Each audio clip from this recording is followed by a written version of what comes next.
Hey there, I'm Nate, and I write and illustrate a webcomic with my wife Elise, and we call it Waymaker Chronicles. In the last couple of years, we've off and on written the comic, but also try to find other ways of telling the stories and involving the community. And one of the ways that we've been doing it is by taking turns running role-playing games in the setting of our comic, which takes place in various unique worlds. Some of them are high fantasy, others are very sci-fi. There's a cowboy world in there. But one of my favorites to run games in, and I've run a few, and it's been a lot of fun, is Havien. Today I'm going to tell you guys a little bit about that. I'm going to go over some of the basics so that in the future, when someone wants to play a character or even run a game in it, I can point them here. And this will serve kind of as a primer, I guess. It's what a friend called it. We'll see what I can do with that. So we'll go through some quick Havien lore. The first thing you need to know is Havien is a planet. Like all good worlds, big, round, teeming with life. Most of it is around the equator, as Havien is a large planet, one of hundreds in its solar system, and it is very far from its sun. So much so that the main sun that warms it is almost indistinguishable from the other stars in the night sky. It is surrounded by a band of colorful nebulae that follow its track around the sun, and the local populace use those colors to judge the time of year and the seasons based on what color they are throughout the year. Different months have different colors in the sky. It's the whole thing. Beyond that, you'll notice it also has two moons. One is a small green moon with a band, and the other is a very large red moon, which is much closer to the planet. Close enough that in actual science they should not be able to be as close as they are. The local population believe these moons to be their gods. There's a lot of reason for that, but I will get to that in a bit. Most of the games that I run have focused around a region known as the Barren White. This map that I'm showing here is a fantastic map of the Barren White region, owned by a character who has played in my games. His name is Beck. He's a bit of a techie, a tech whiz engineer savant, and he has provided this fine map of the region. In the comic, the main characters that we run into, well, mostly they appear around here, and then they are taken here, and they stay in Lavo for a bit. I don't want to spoil a lot about the comic, but something happens in Lavo which causes them to move forward to this settlement of Rubrandi. And that's about as far as we've gotten in the comic in this area so far. This is mostly relevant to a degree because Elise and I only ever run games after the main characters of the comic have passed through the region. So anything the players engage with, any buttons they press will be their own, right?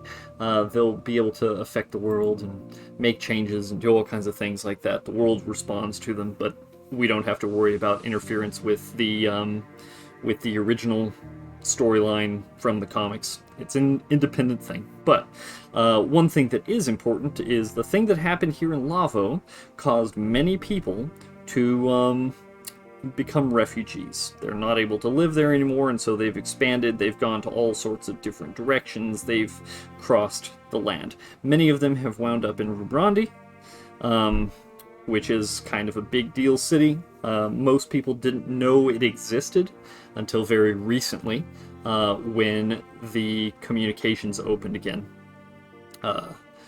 The reason the communications were shut is that about 15 years ago, Havien was invaded by aliens. They came down, they caused a huge ruckus. A lot of communities were displaced. They lost much of their history. They lost much of their knowledge of technology. And as that happens, most of the civilization on Havien, at least in the Barren White region, as far as we know, has been reduced back to a somewhat of a medieval, almost, some could argue, Stone Age civilization. It's not so much. They have technology, it's just most people don't know how to use it, right? It's like everybody has a fancy smartphone in their pocket, but most people only know how to use it to take pictures, or, store files, right? But they don't know how to send a message. They don't know how to access the internet, etc. Speaking from the standpoint of if it was a smartphone, which it's not. Anyway, you'll see that there are many other cities on the map. Mosai's Ascension is a really big city that has recently cropped up on the map. It has not been there very long, but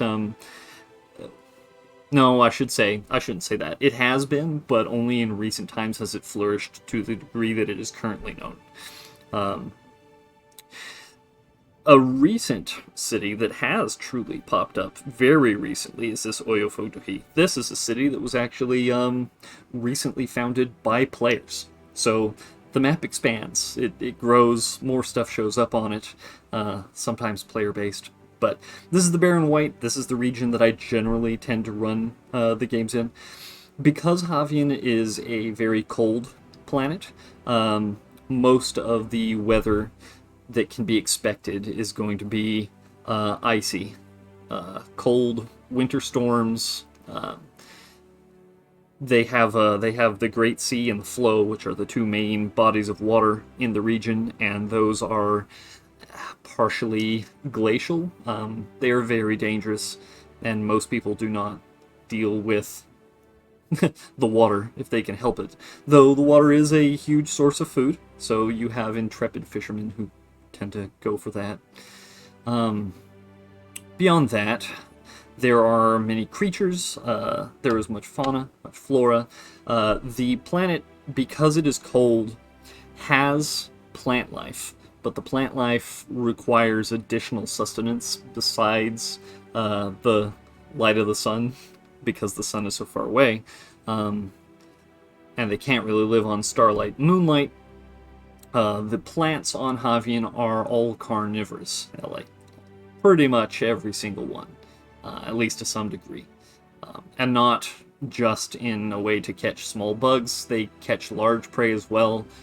Trees, forests, and thickets are considered to be threats on this planet, and you would be wise to be careful when traveling. Most people don't just go into the woods. That's a death sentence. There are creatures that can. There are creatures that have developed a means of being able to navigate the plant life. And most of the creatures are also adapted to the native situation, which is very cold, very winter-like. I have a handful of playable races. One of the... You'll see a human there, a Terran. This guy, I mentioned earlier that Havien had been invaded by aliens over a decade ago. After those came, a second set of aliens also arrived, but less of an invasive force, more of an exploratory expedition.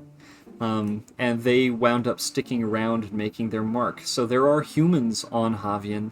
They are not numerous, but they are somewhat influential because humans tend to get their noses in places. They poke around. Well, here's what we got, right? I'll start from the left. We've got the common roe. The primary sentient species on the planet are the common. They are a feline-like species. They're not really cats, but they have a lot of things in common with cats. They are also the only felines on the planet. They don't have, there's no tigers or house cats. These are the cat equivalent on Havien. You'll notice that they come in a variety of sizes. Mostly the roe, which are the common of the field. Roe in their language is open fields, the land. They're bigger, hardier, stronger. They tend to be somewhere between 7 to 10 feet tall. They are big, they are heavy. The common in general have a denser, more solid bone structure. They are very strong. They are very stout. Compared to a human, there's it's not a big comparison. Yeah, they regularly refer to Terrans as paper people because they are so light and brittle by comparison. The common Ha are the small ones, Ha being the tree people. They are a little more adapted to woodland life. They're smaller, so they can avoid a lot of the larger plant traps. They have to deal with their own issues, but they are a little more adapted to moving quickly around. They tend to be anywhere between 2 foot to sometimes 5. 5 is about as tall as they get. And then there's half-breeds between the two, which have a little bit of a range of size, but those are complicated, rare, very unlikely to happen. The common share what they call the moon chant. It is in part a religion and in part a natural state of existing on the planet as a sentient, intelligent being.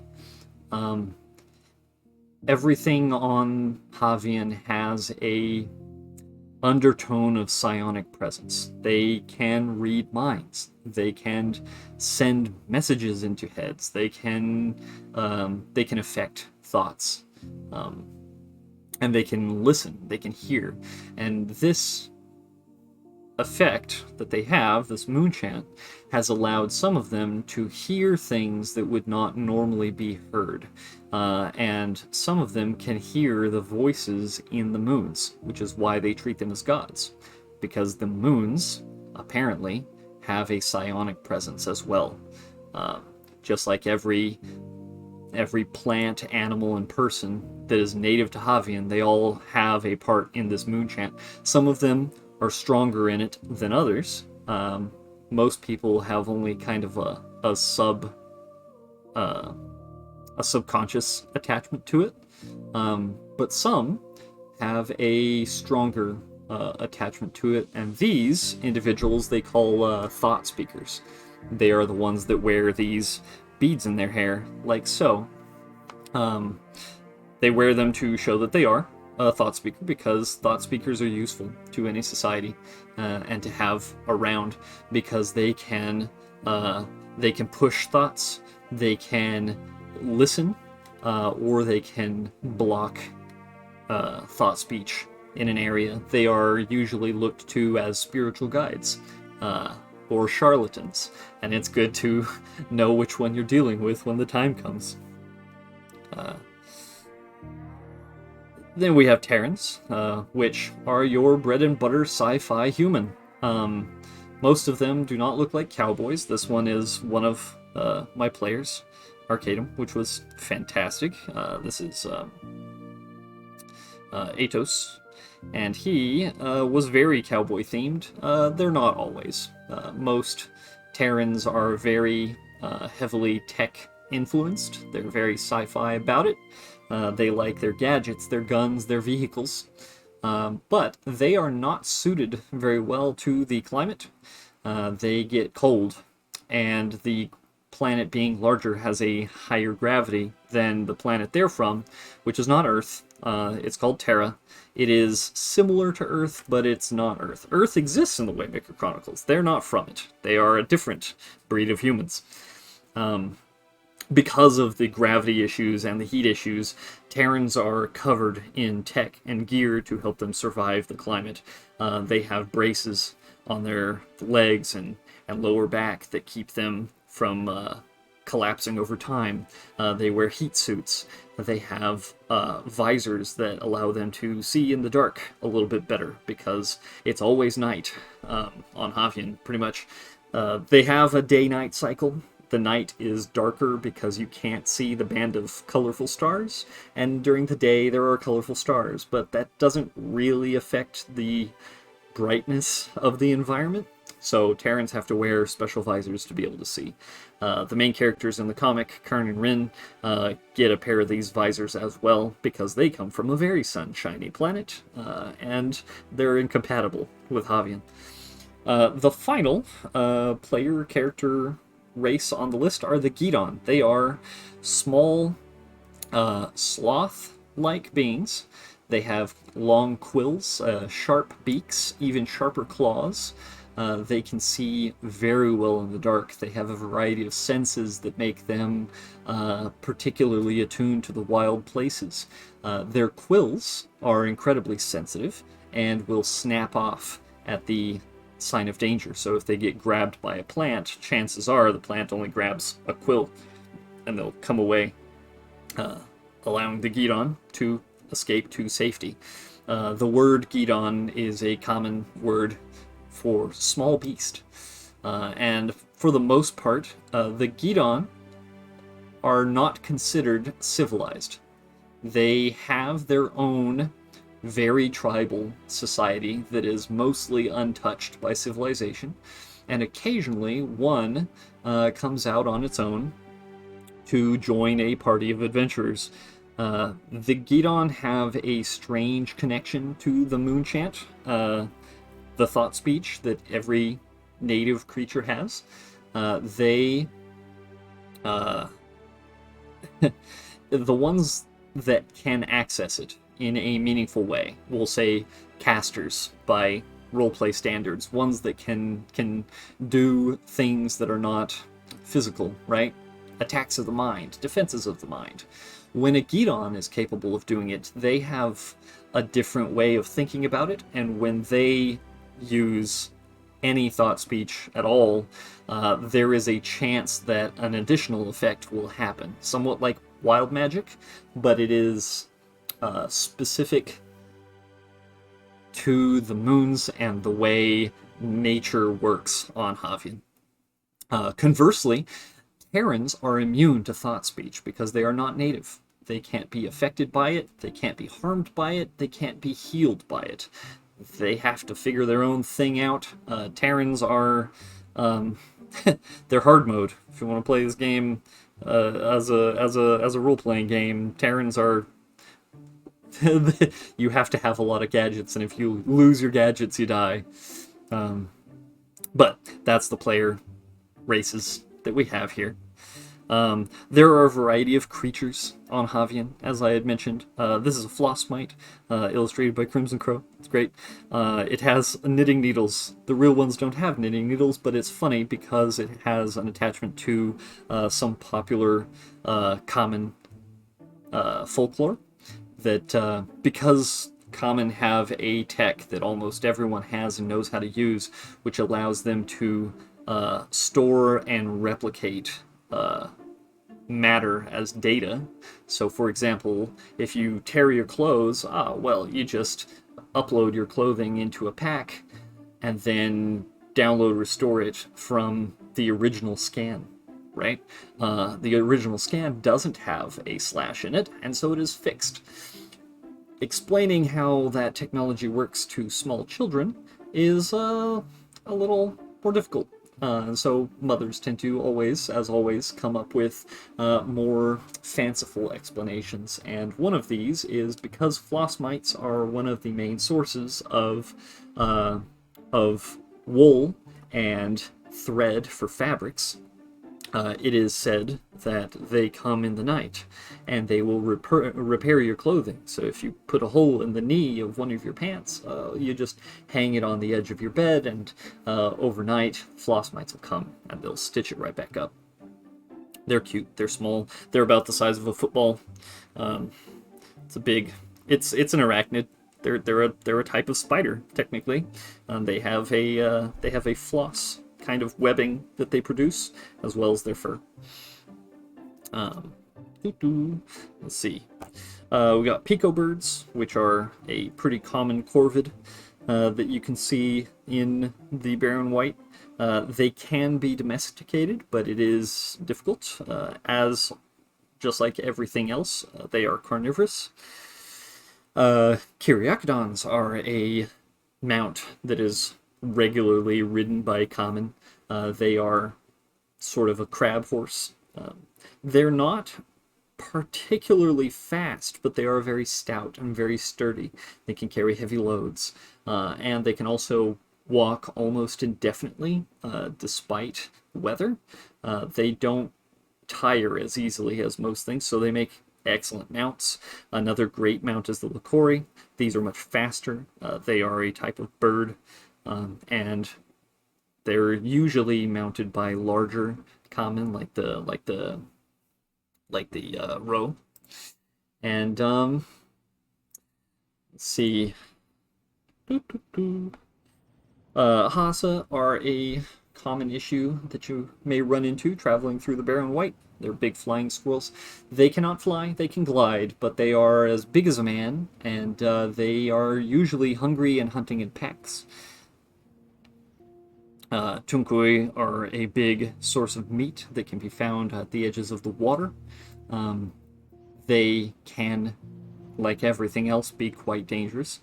But a true danger of the Barren White is the Revdomiko. These are solitary ambush predators that blend with the snow and the mist, and you don't want to be found out in the wild alone when the white is out, and it's hard to see, it's white everywhere, or it gets dark, and then it gets misty and snowy, and out of nowhere one of these things will come out. They're usually around 10 to 15 feet tall. They're a bear with scythe claws for hands. They can take so many hits, but it doesn't matter because they will ambush and then they will vanish with whatever they can catch.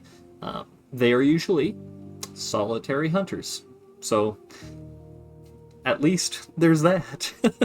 A lot of creatures also have a few more legendary versions that people have spotted. For example, there's Yakwai, the Rage of the White, which has been spotted a couple of times in the northeastern regions of the Barren White.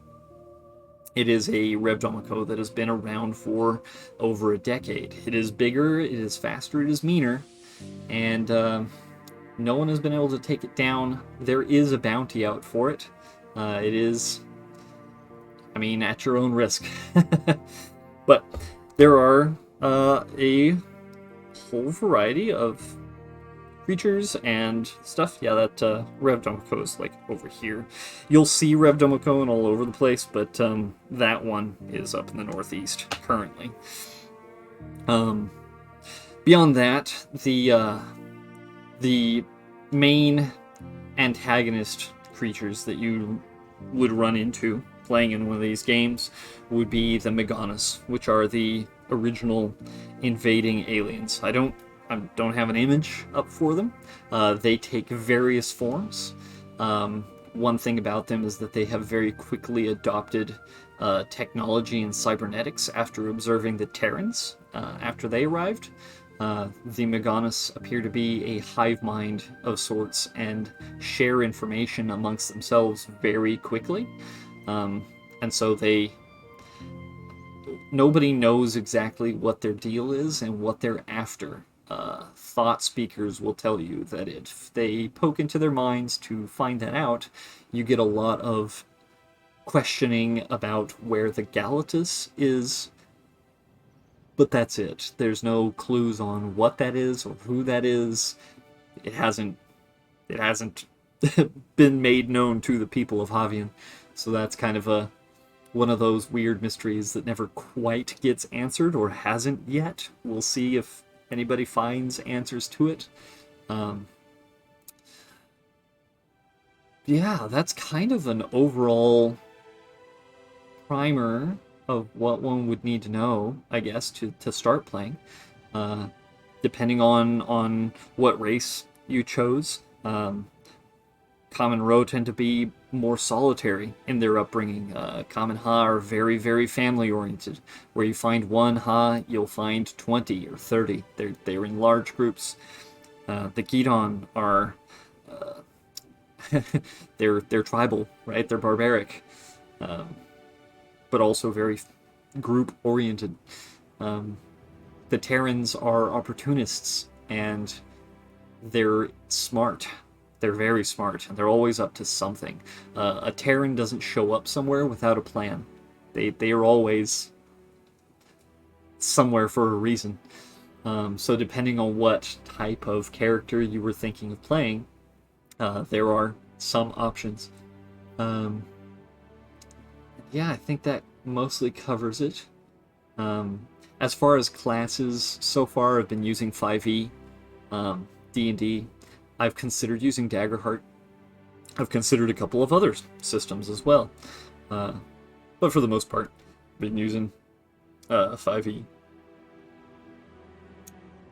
There's more to this, so I'll probably make another video with details. If there's specific things that you or someone watching this with you has a question about, put me a question in the comments. You know, throw me down something there, because I read them all, as many as I get, and I'll make a video about something specific. You know, you want to know about Terran technology, you want to know about common technology, Firestone and the glowing swords that they use, thought speech. You want to know about the moons specifically, you know, as much as the base character would know. Hit me up, let me know. And if you'd like this, I mean, of course, if you would drop me a like, hit a subscribe if you haven't. I'll be making more of these, and keep writing the comic and running these role-playing games with my wife. She's got a really cool one that's pirate themed. It's neat. We'll have to check that out too. Maybe I'll have her do a video one of these days on that. But as always, I was Nate, and thank you for joining me for this Waymaker Chronicles role-playing primer for Havien.